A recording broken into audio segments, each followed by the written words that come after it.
self-motivation. Let's define what self-motivation is. Self-motivation is a passion to work for reasons that go beyond money or status. All of us, and this building from last week, when it comes to work fi sabilillah, we can't think of anything better. And the point that I made last week was that if you remember that everything you are doing, that ultimate goal is to serve the pleasure of Allah, then everything that you do, everything that I do will be halal, and everything I will not engage in things that are not halal. And by so doing and doing the right niyyah, my work becomes a form of ibadah. So when we talk about self-motivation for Muslim leaders, we know, okay, so you're self-aware, self-regulated, you're energized. But we also learn, we've certainly learned this cliche, right? Don't work harder, work smarter. But we are motivated, but there's so few of us. Think of your own country. How many people are actually involved in Islamic organizations, right? Even when you go and look for volunteers, just like, for example, to clean the prayer hall in the masjid before Salatul Eid, which is coming soon. You go like, after Salatul Isha, brothers, could you please stay? And if there are any sisters here, could help us set the room. Where'd they go? Where'd they go? They will have an excuse, right? So a passion to work for reasons that go beyond work and status. When you and I are self-aware, have controlled our emotions, we're able to channel our emotions that they energize us. But we want to do it concurrently.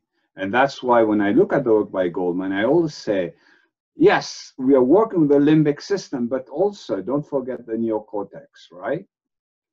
We work smarter at the same time. We put our energies down the right path, not we try this, and none of it work, and then we get discouraged, right? A propensity to pursue goals with energy and persistence. And for this, I like to refer to, again, I'm referring a lot to the example of Muhammad Sallallahu Alaihi Wasallam, because I know that's easily accessible to all of us. Sometimes some of the other people that I cite may not be readily accessible. So look at Muhammad Sallallahu Alaihi Wasallam. We are at the Battle of Khandak.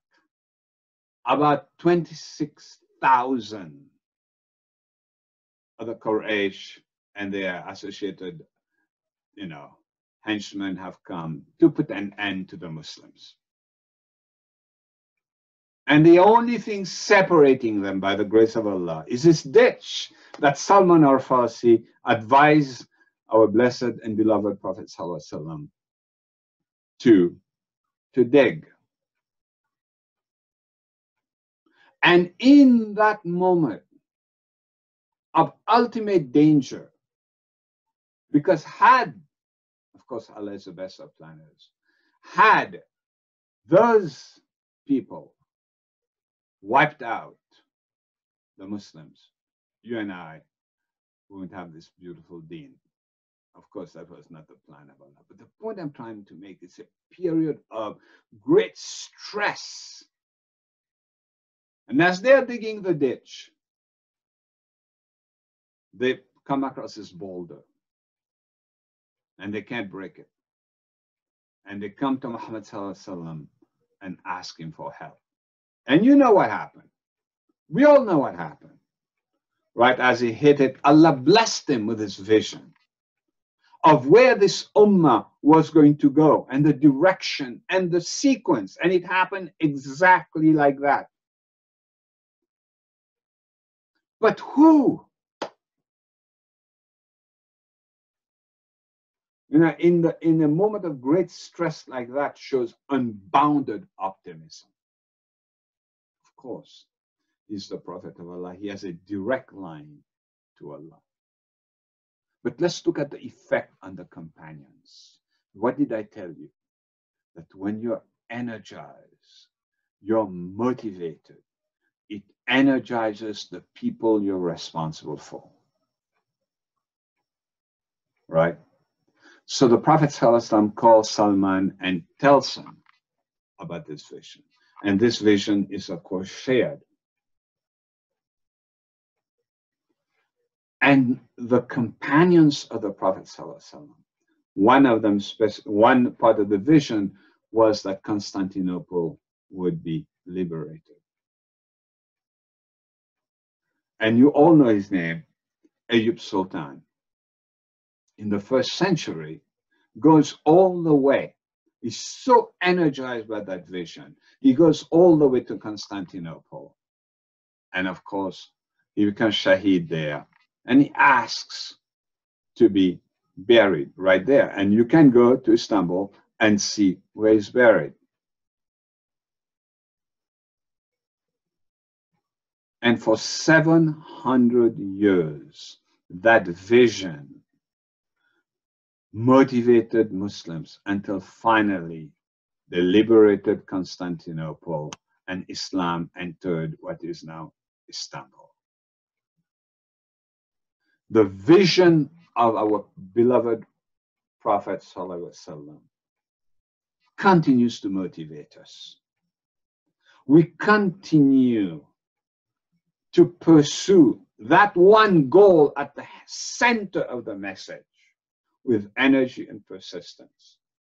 No matter whether we are being imprisoned in concentration camps in China, or whether we're the Rohingyas, whatever country we are in that we are being persecuted, we never forget. We are always motivated by Uswatun Hasana. We are always motivated by the goal that is at the center of what our deen is, to serve the pleasure of Allah, right? So all leaders, Muslim leaders, want to achieve beyond expectation.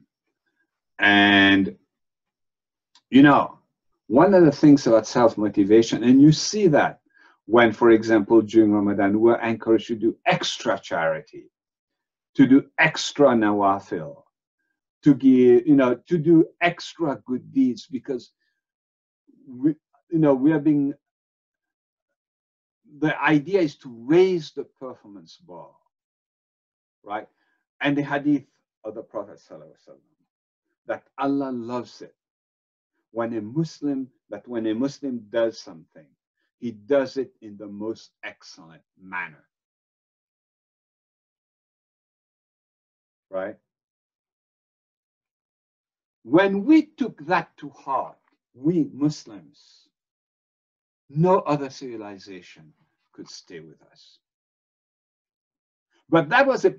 The goal was not to advance the sciences. The goal was not to build beautiful architecture. The goal was to serve Allah. The byproduct of that, because we were self-motivated, we were energized. We were not destroying each other like we're doing today. We were being emotionally intelligent. We accomplished, as a byproduct, all these other wonderful things. But we did that partly because of sacrifices of the companions of the Prophet ﷺ, who had been self-aware, who had been self-regulated, who had been self-motivated. We, the Muslims, for 1,000 years, enjoyed the fruits of their sacrifice. So we now have to exhibit the same level of motivation.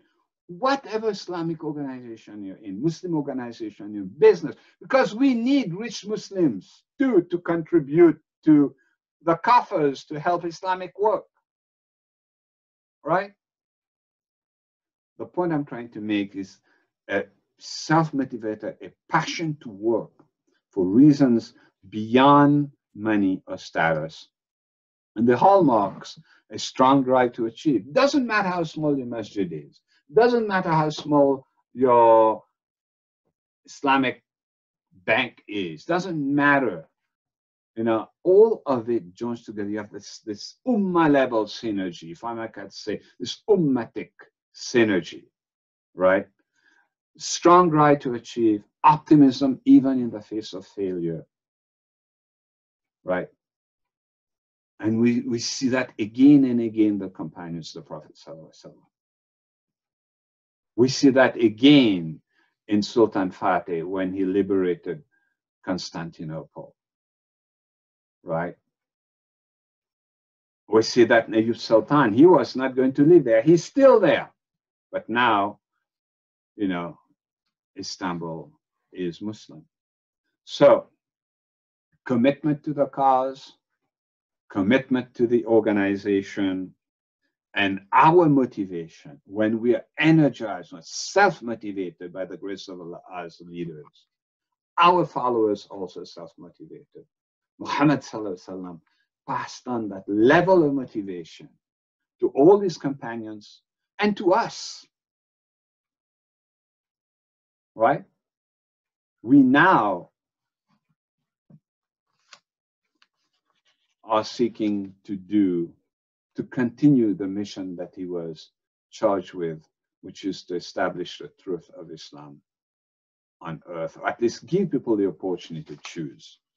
So developing self-motivation, how do we do it? Right? Be aware that emotions can be a positive force in your life, right? Identify how you justify your own response. When all of us are going to be facing difficulty. Allah told us, be sure we shall test you. In fact, the closer to Allah, the harder your test. Right? But when that happens, identify how you justify your own responses. Right? Don't engage, why is this happening to me? Right? Rather ask, what can I do about this?